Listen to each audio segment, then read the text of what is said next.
சுவாமி சரணம். இன்று நாம் பேசப்போவது சபரிமலை ஐயப்பனின் அற்புதமான நட்பு பற்றி.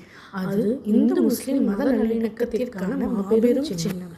பாண்டாளம் ராஜாவாக வந்த வளர்ப்பு மகனாக வந்த தர்மத்தை காக்க வந்த வனத்திற்கு சென்று எருமேலி கொள்ளைக்காரனாக அரேபிய ஒரு வீரன் வாவர் குதிரை மீது வீரநடை போட்டு புலி மீது எதிர்த்து நின்றார்.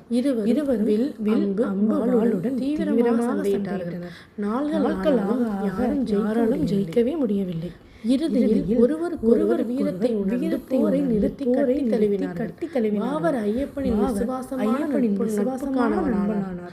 வாவர் ஐயப்பனுடன் சேர்ந்து மகிஷி அரக்கியையும் கொன்று உதவினான். இன்றும் ஐயப்ப சபரிமலை செல்லும் போது எருமேலியில் உள்ள வாவர் பள்ளி முதலில் வழிபட்டு பேட்டை துள்ளலாடி மகிழ்கிறார்கள். அது மகிழ்ச்சியை வெற்றி கொண்டாடும். வாவர் பள்ளி ஐயப்பன் கோயிலுக்கு எதிரில் இருப்பது மத நல்லிணக்கத்தின் ஐயப்பன் அவரை வழிபடாமல் தரிசிக்க முடியாது என்று. இந்த நட்பு நமக்கு சொல்கிறது மதம் நமக்கு சொல்கிறது மனிதநேயமே முக்கியம் தாண்டி சுவாமி சரணம் ஐயப்பா, வாவர் சரணம் ஐயப்பா, வாவர் ஐயப்பா. ஐயோ தப்பா படிச்சேன்.